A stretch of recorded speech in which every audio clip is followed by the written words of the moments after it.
resumirla porque la hice muy extensa, después saqué cosas, puse cosas, bueno. Voy a tratar de hacerlo lo más expeditivo que pueda para que no se aburran, ¿sí? Para que no se aburran y no se me duerman. Si se van a dormir, traten de no roncar. Bueno, y esta palabra surge ya, la venía meditando desde hace ya como desde el año pasado. La venía armando a raíz de algo que me pasó, de dos conversaciones que tuve con una persona que quiero mucho. Ella no es creyente, y el año pasado nos juntamos a hablar porque necesitaba hablar. Entonces, bueno, me contó una serie de cosas íntimas que no vienen al caso, ¿no? Pero yo en ese momento me quedé callada, solamente la escuché, no le dije nada. Este año me vuelve a decir que necesitaba hablar conmigo, entonces la escuché con atención y era el mismo repertorio del año pasado. La escuché con atención y le digo, ¿vos querés que yo te diga lo que pienso? ¿Querés que te diga, que solo te escuche o que te diga lo que pienso? Entonces me dice, no, decime lo que pensás. Esta persona tiene una tendencia a tener pensamientos, ¿vieron esas personas que se persiguen? ¿Conocen gente que se persigue y están pensando mal todo el tiempo? Bueno, entonces le digo, mira, de las 5 cosas que me dijiste, 4 están acá. No son verdad, no son reales, están acá en tu mente. Son malos pensamientos, son cosas que vos pensás, pero yo no lo veo así. Me hablaba, bueno, no importa de quién hablaba, sino que tenía que ver con un vínculo con su pareja, ¿no? Y bueno, seguimos hablando, me agradeció, pero yo me quedé pensando, ¿no?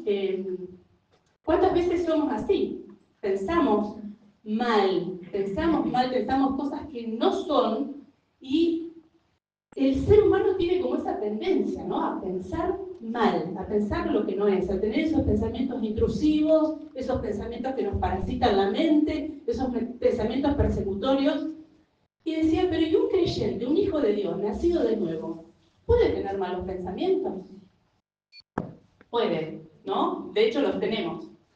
Entonces me fui a la Biblia, la palabra, y dice que antes del diluvio, Dios vio algo en el corazón de la gente. En Génesis 6:5 dice, y vio Jehová que la maldad de los hombres era mucha en la tierra, y que todo designio de los pensamientos del corazón de ellos era de continuo el mal. El ser humano antes del diluvio pensaba de continuo el mal. Pero después del diluvio, dice en Génesis 8:21, o sea, antes del diluvio, el ser humano pensaba que era malo, había mucha maldad en la tierra.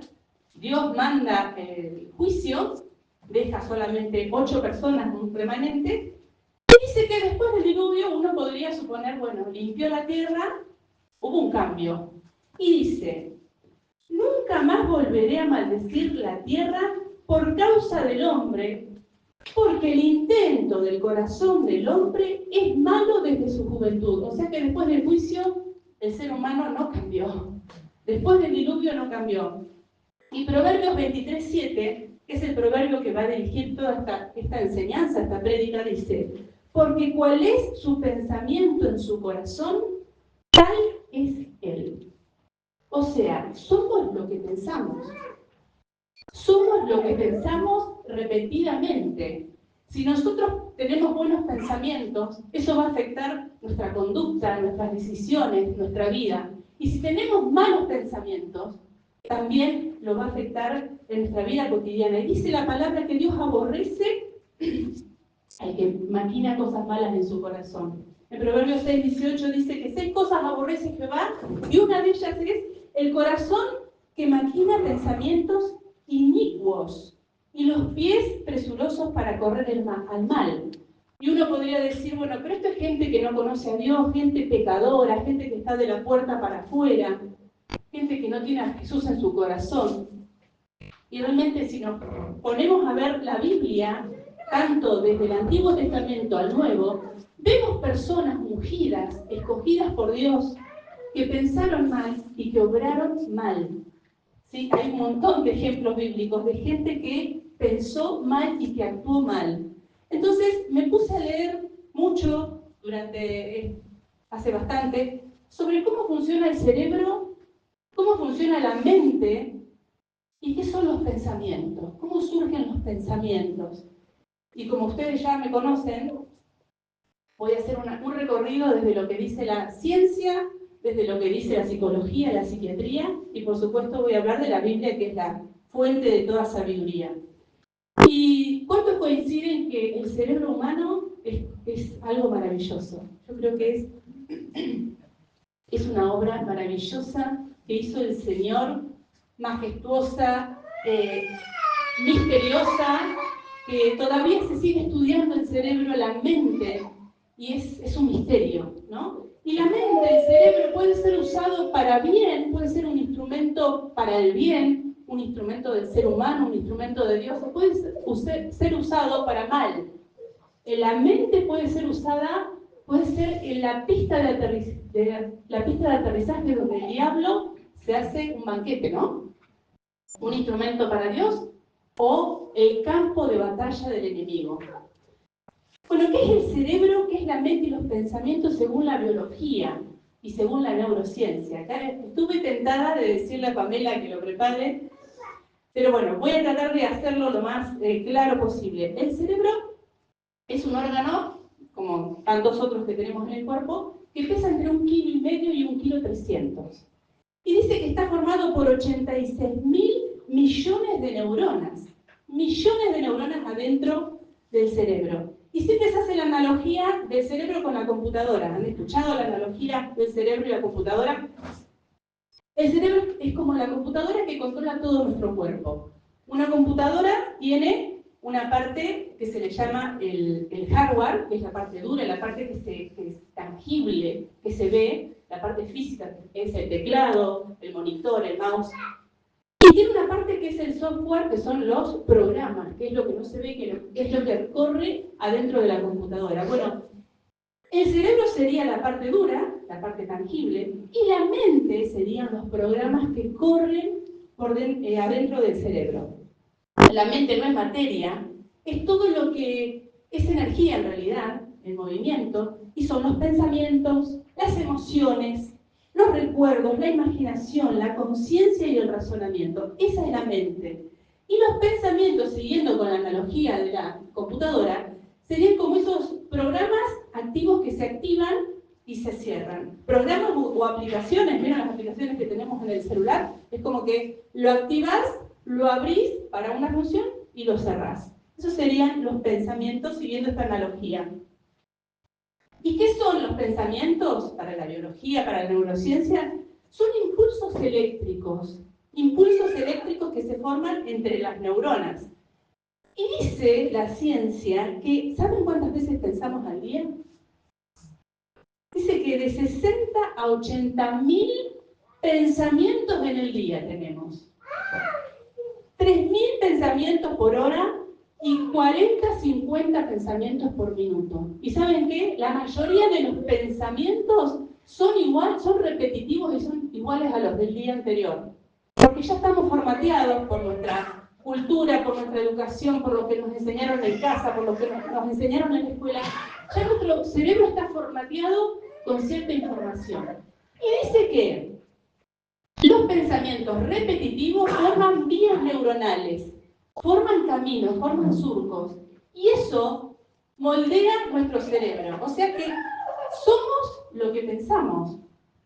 Si tenemos buenos pensamientos, dice la ciencia, vamos a tener resiliencia, creatividad, bienestar, pero si tenemos malos pensamientos, estamos pensando cosas del pasado o adelantándonos al futuro, ¿qué vamos a tener? Ansiedad, estrés, depresión. Y los pensamientos, como les decía, afectan nuestra conducta, afectan nuestras emociones. La ciencia confirma lo que dice Proverbios 23:7, porque cual es su pensamiento en su corazón, tal es él. Somos lo que pensamos. Y saben que Lao Tse, que era un filósofo creo que chino o japonés, decía, siembra un pensamiento y cosecharás una acción. Siembra una acción y cosecharás un hábito. Siembra un hábito y cosecharás carácter. siembra un carácter y forjarás tu destino. O sea que los pensamientos van a determinar nuestra vida, nuestro propósito y nuestro destino. Afectan nuestras decisiones, afectan nuestras emociones, afectan nuestros vínculos, afectan el éxito o el fracaso de lo que emprendemos. Todo eso hacen los pensamientos. Y saben que el cerebro tiene dos hemisferios, ¿no? Y tiene lóbulos. El hemisferio derecho es el que controla la parte izquierda del cuerpo y es el más, podríamos decir, más intuitivo, es el de la imaginación, es el que procesa la música, el arte. Y con ese cerebro, con el hemisferio derecho, podemos decir que es el que usamos cuando alabamos a Dios, cuando adoramos. Si bien, por supuesto, el Espíritu Santo tiene que estar en nosotros, pero ese es el hemisferio que usamos para alabar, para adorar, para imaginarnos las promesas de Dios cumplidas en nuestra vida, para soñar. El hemisferio izquierdo es el que controla la parte derecha del cuerpo. Y es el más lógico, es el más analítico, es el que usamos para pensar, para razonar, para tomar decisiones. Y es el que usamos cuando leemos la Biblia para tratar de entenderla. Cuando nos piden un devocional, cuando tenemos que preparar la palabra, usamos ese, podemos decir, ese hemisferio. Y tenemos 4 lóbulos. Tenéis 4, ¿no? Tenemos 4. El lóbulo prefrontal, que es el más lógico, el de la razón, es como si fuese el jefe de la empresa. El que nos permite decir que no. ¿Sabían eso? Este usamos para decir que no, usamos para crear proyectos, para actuar. Después tenemos el occipital, que es el que está atrás, que es como el encargado de la visión, es como el diseñador gráfico. Tenemos el temporal, que es el archivista, el de la memoria, el del lenguaje, y tenemos el parietal, que se encarga de las sensaciones. Entonces yo veía todo esto, leía todo esto y digo, cada parte del cerebro aloja algo, ¿no? Aloja y se ocupa de una cosa específica. ¿Y la fe? La fe, ¿dónde se aloja? ¿En qué parte del cerebro se alojaría, ¿no? La fe, porque no lo dice la ciencia. Y la Biblia dice en Romanos 10:10, que con el corazón se cree para justicia, pero con la boca se confiesa para salvación. O sea que nosotros sabemos que la fe parte de la convicción que tenemos en el corazón. ¿Sí? Porque ¿qué es la fe? La certeza de lo que se espera, la convicción de lo que no se ve. La fe sabemos que no es de todos, que algunos tienen el don de la fe porque es un don. Hay gente que tiene el don de la fe como nosotros, porque fue dado por Dios, y hay gente que es incrédula, atea, que no puede creer, que no tiene el don de la fe. Pero nosotros, que recibimos a Jesús en nuestro corazón, tenemos el don de la fe y tenemos una medida de fe. Puede ser chiquita, puede ser grande, tenemos una medida de fe. Y esa fe la tenemos que ir alimentando, ¿no? Todo eso ya lo sabemos. Pero ¿saben que la ciencia ha hecho estudios y dice que la fe no se aloja en un lugar específico del cerebro, sino que dice que cuando la persona creyente está orando, está activando su fe, se activa en distintas partes del cerebro? Y esto, no sé si lo han leído, acá les tiro el dato curioso. Andrew Newberg fue un pionero de la neuroteología. Combinó la neurología con la teología. ¿Y qué hizo este hombre? Ya hace muchos años fue el pionero. Tomó gente, monjas católicas, tomó monjes que meditaban, monjes budistas, y tomó creyentes pentecostales hablando en lenguas y les hizo estudios, hizo un muestreo. Los puso en tomografía, les hizo resonancia mientras las monjas rezaban, mientras los monjes meditaban y mientras los creyentes oraban en lenguas. Esto lo pueden buscar en internet. Y dice que llegó a una conclusión. Cuando oraban la oración meditativa y repetitiva de las monjas y de los monjes, lo que activó en las resonancias, en las tomografías, fue esta zona, la zona de la razón, de la atención. Y cuando oraban los creyentes pentecostales, dice que se activaban distintas zonas del cerebro, ¿no? Distintas zonas, y especialmente la zona del lenguaje, la zona de la imaginación, la zona de las emociones del cerebro. Entonces, ¿qué pensaba yo, ¿no? con todo esto que leía? Que es como que la fe nos envuelve el cerebro y el sentir, ¿sí?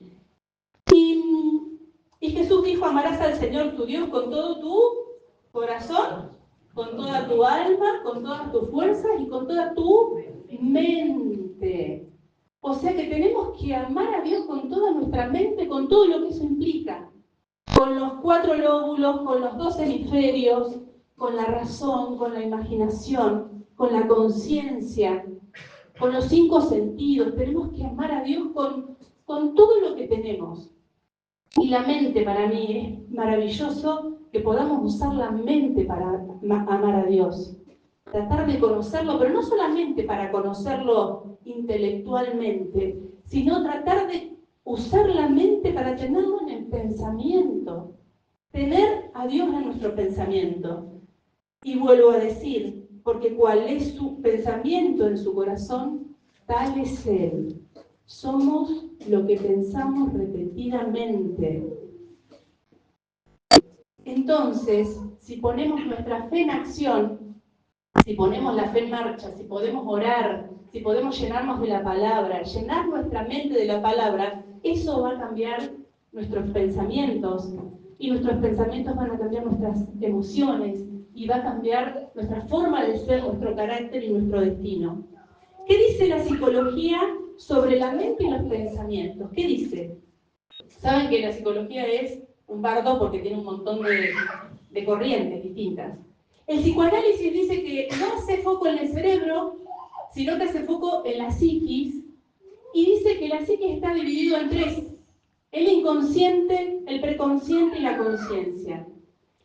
Y esta corriente dice que en realidad los pensamientos están muy determinados y muy influenciados por lo que tenemos reprimido en el inconsciente. Por hoy decía que nosotros estamos determinados, nuestra conciencia, nuestra vida consciente está determinada por lo que está reprimido, por deseos reprimidos, por pulsiones de vida y de muerte.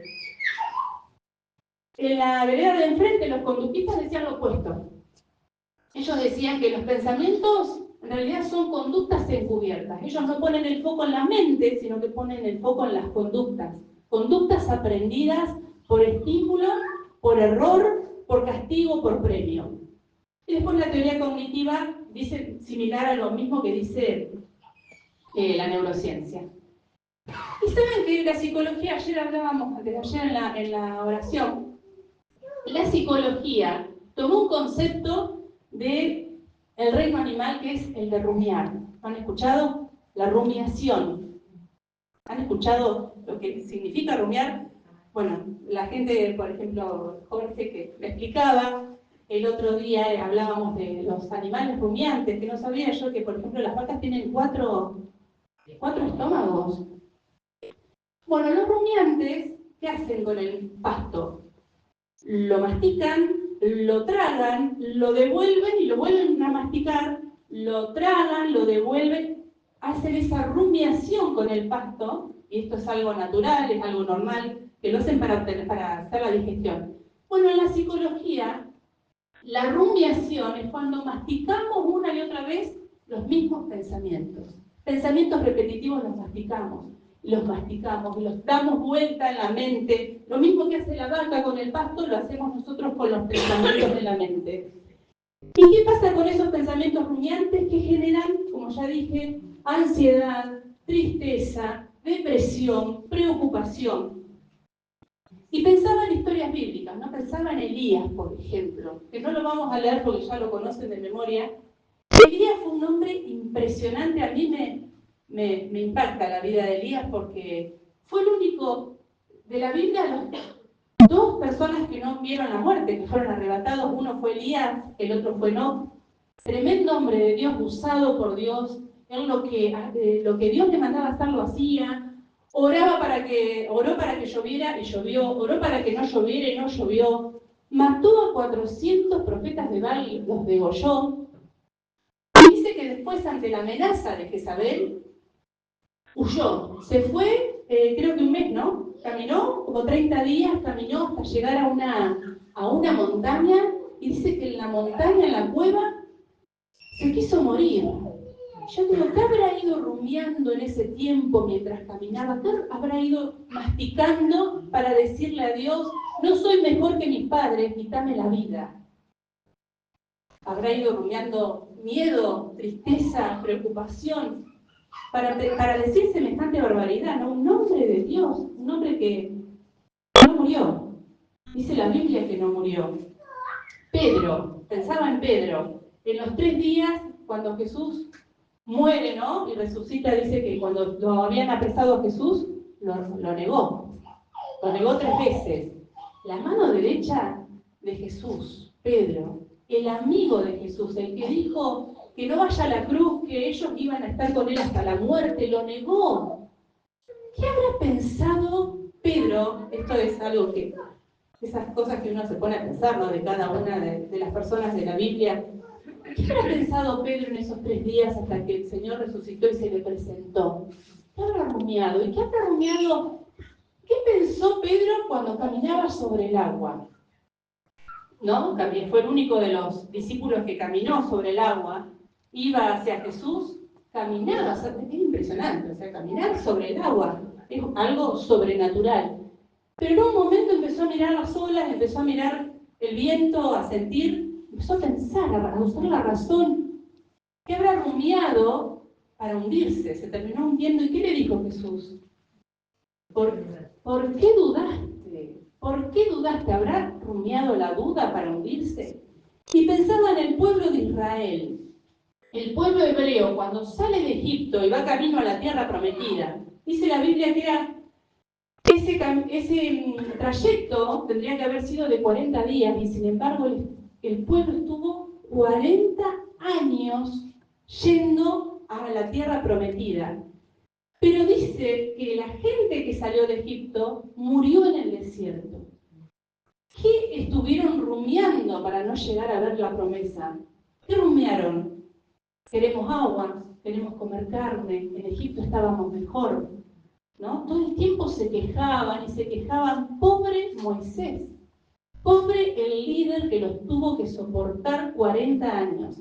¿Y cuál fue la consecuencia de esa rumiación, de esa queja, de esa rebeldía, de esa dureza de corazón? Que se murieron, que no pudieron entrar a la tierra prometida. Sus hijos sí entraron. Entonces, la rumiación no solamente puede afectar nuestra salud mental y generarnos ansiedad, generarnos depresión.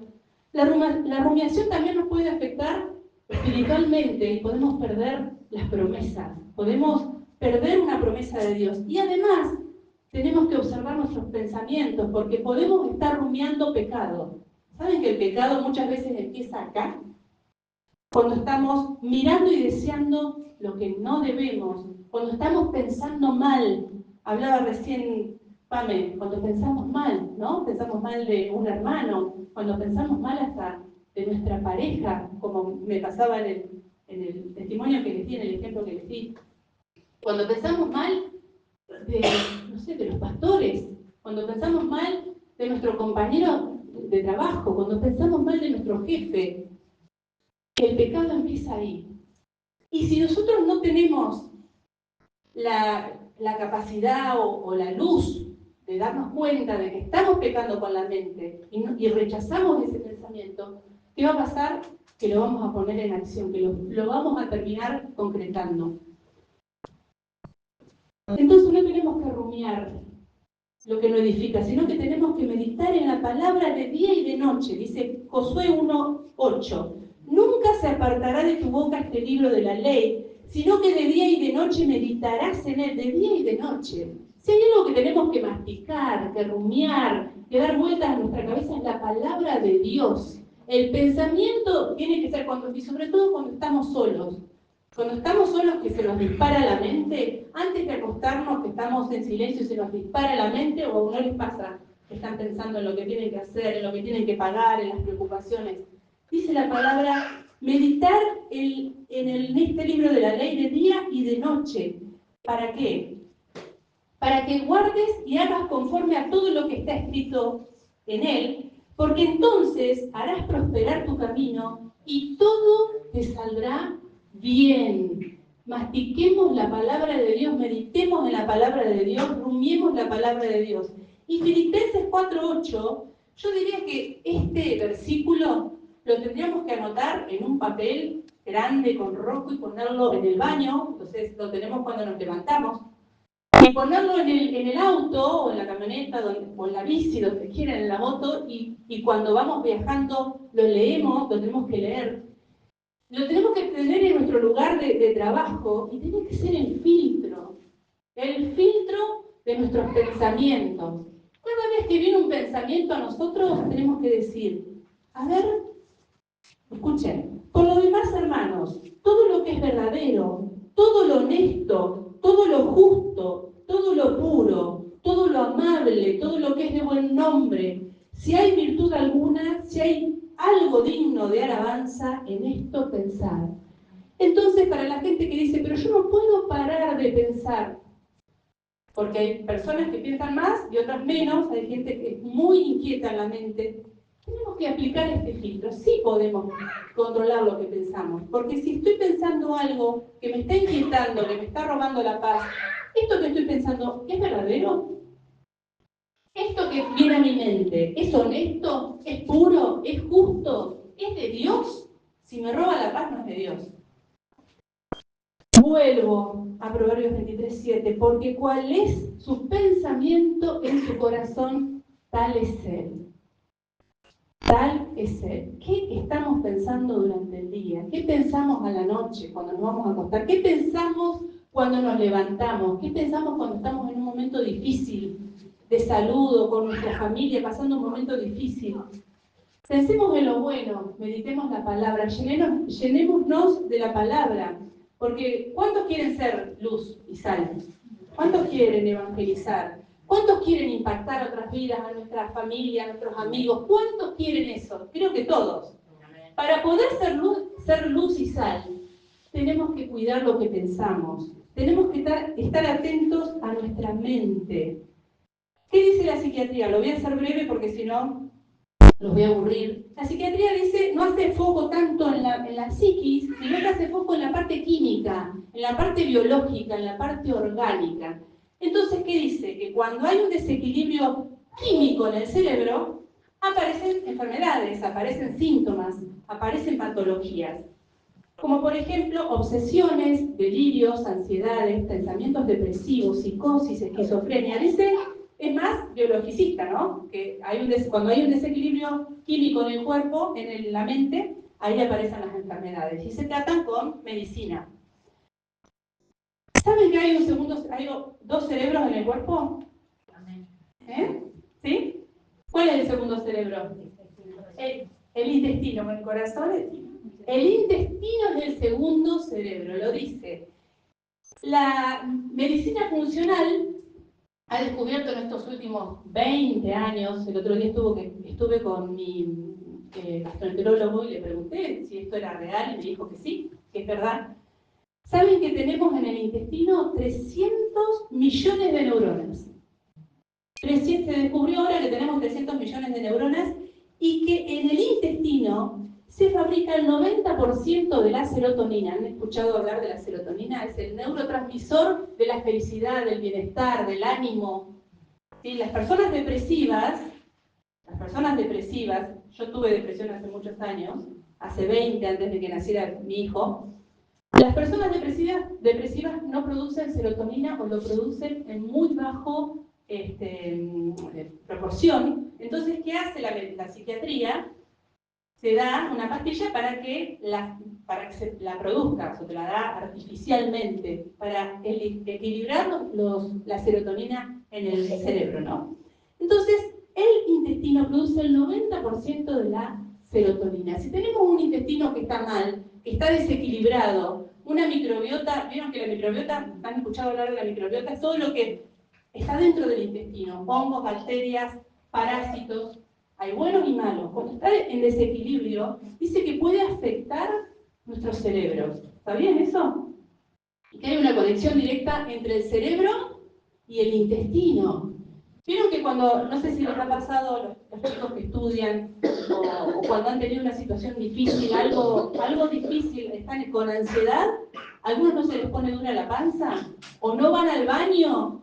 ¿Cuántos hay? Acá mi marido.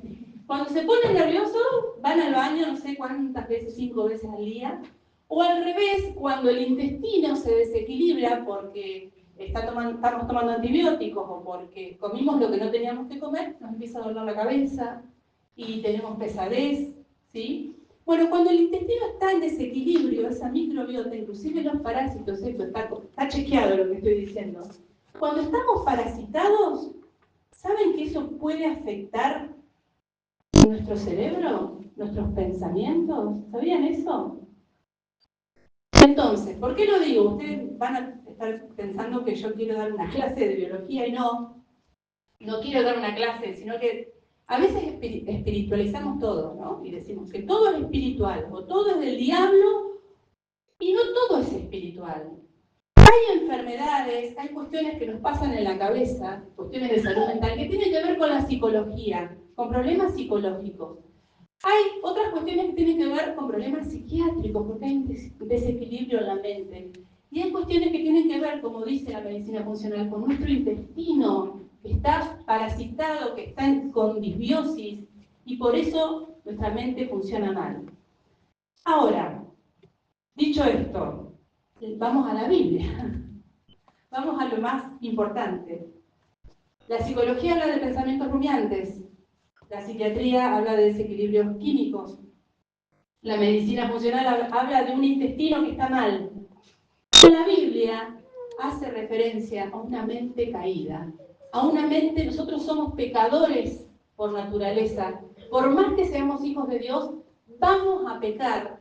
Está en nosotros, en nuestro cuerpo, hasta que vivamos en este cuerpo y no lo dejemos, vamos a ser pecadores en potencia. Pero la Biblia lo lleva al extremo y hay 5 categorías de mente, que ya estamos hablando de mentes que no conocen a Dios o que conocieron pero se apartaron, de mentes distorsionadas, apartadas de la gracia de Dios, fuera de la voluntad de Dios. Efesios 4:17, te lo di a alguien, Efesios 4:17 al 24. Habla del entendimiento entenebrecido, de la mente envanecida. No sé quién lo tiene. Esto pues digo y requiero en el Señor, que ya no andéis como los otros gentiles que andan en la vanidad de su mente, teniendo el entendimiento entenebrecido, ajenos de la vida de Dios, por la ignorancia que en ellos hay, por la dureza de su corazón, los cuales, después que perdieron toda sensibilidad, se entregaron a la lascivia para cometer con avidez toda clase de impureza.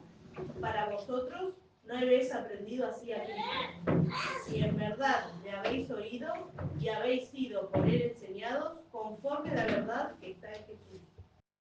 En cuanto a la pasada manera de vivir, despojaos del viejo hombre que está vaciado conforme a los deseos engañosos, y renovaos en el espíritu de vuestra mente, y vestíos del nuevo hombre, creado según Dios en la justicia y santidad de la verdad. Nos habla de esa mente envanecida, entenebrecida por el pecado, dice por la ignorancia y por la dureza que hay en el corazón. Si pensamos en un ejemplo bíblico, Faraón. ¿Se acuerdan que cuando se le presentaba a Moisés y hacía los milagros que hacía, Faraón dice que se endurecía su corazón? Teniéndolo a Moisés, viendo milagros, no podía creer.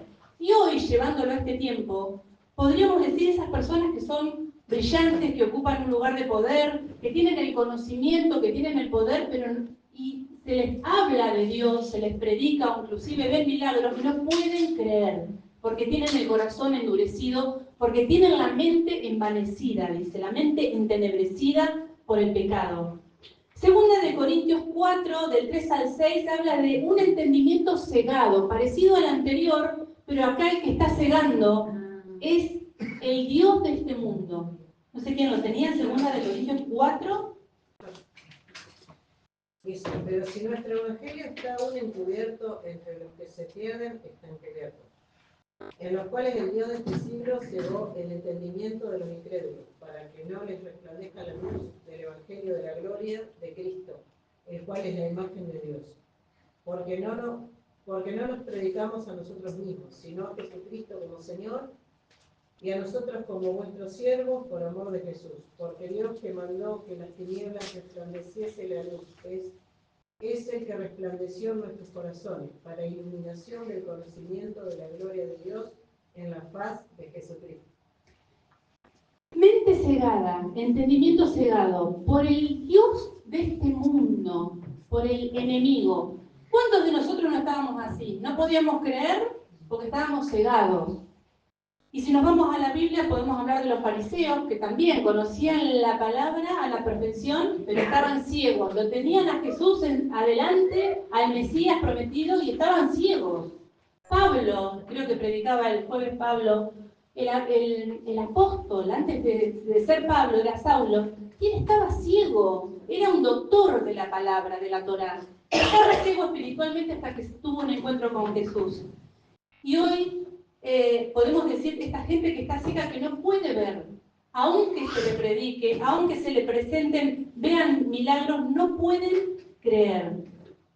Primera de Timoteo 4, del 1 al 5, la conciencia cauterizada. Acá dice, pero el Espíritu dice claramente que en los postreros tiempos algunos apostatarán de la fe, escuchando a espíritus engañadores y a doctrinas de demonios, por la hipocresía de mentirosos que, teniendo cauterizada la conciencia, prohibirán casarse y mandarán abstenerse de alimentos que Dios creó para que, con acción de gracias, participasen de ellos los creyentes y los que han conocido la verdad. Porque todo lo que Dios creó es bueno y nada es de desecharse si se toma con acción de gracias, porque por la palabra de Dios y por la oración es santificado. La mente cauterizada. Vieron que en la medicina se usa la cauterización para sellar una herida, ¿no? Para que esa herida no sienta más. Se sella, se quema. La mente cauterizada es la mente que perdió toda sensibilidad a la voz de Dios, que ya no siente culpa, que ya no siente temor de Dios, porque ha pecado tanto repetidamente, que es lo mismo, pecar que no pecar, pero es una mente que está cauterizada, insensible a la voz de Dios. Y pensaba en el rey Saúl. El rey Saúl, él era un hombre ungido, un hombre de Dios, pero fue tanto lo que pecó, tantos errores cometió, que después llegó a tener la mente cauterizada. Terminó consultando una bruja, una persona ungida de Dios. Llegó a tal grado de cauterización de su conciencia que terminó consultando una bruja. Romanos 1:28, la mente reprobada.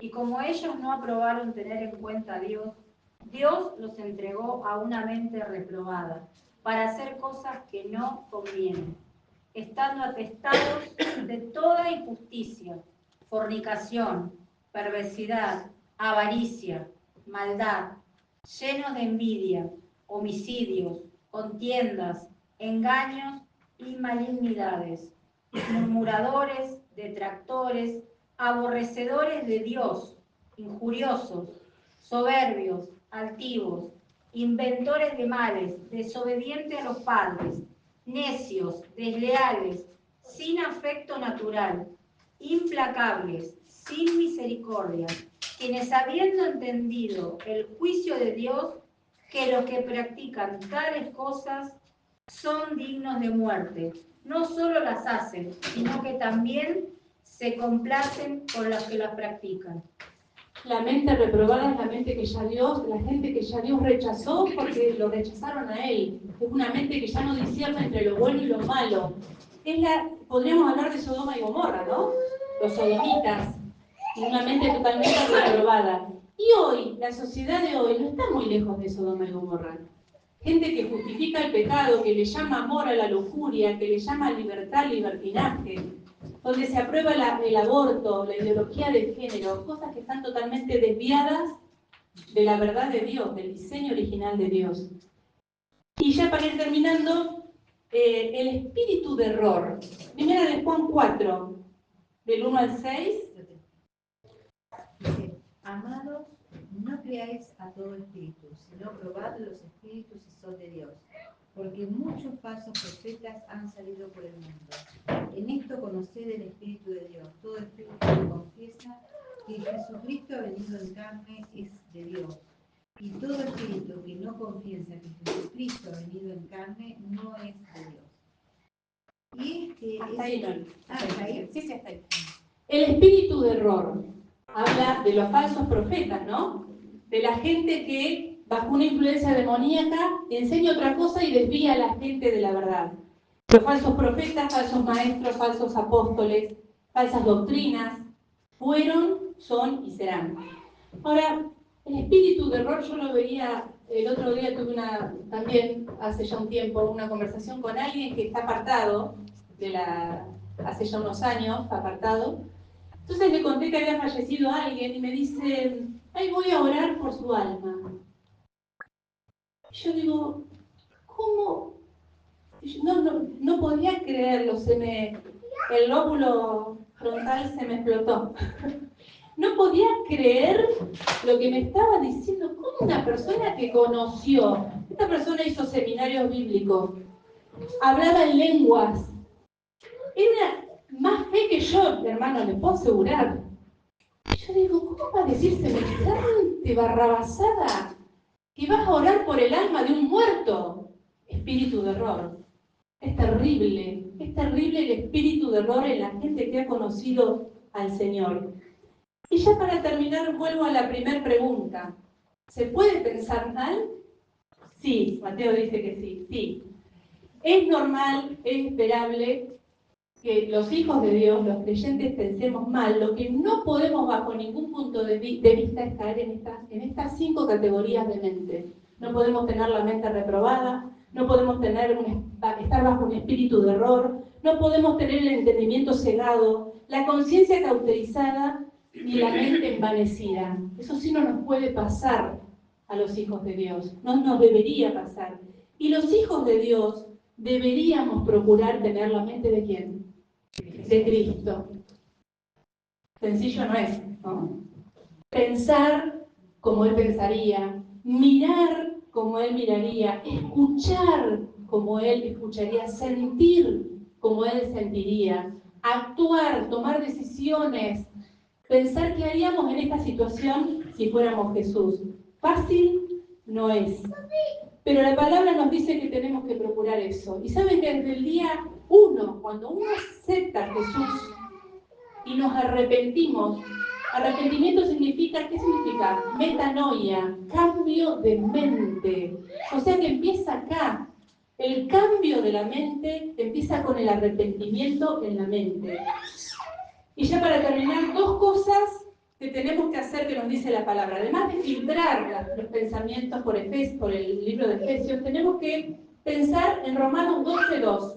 No os conforméis a este siglo, sino transformaos por medio de la renovación de vuestro entendimiento, para que comprobéis cuál es la buena voluntad de Dios, agradable y perfecta.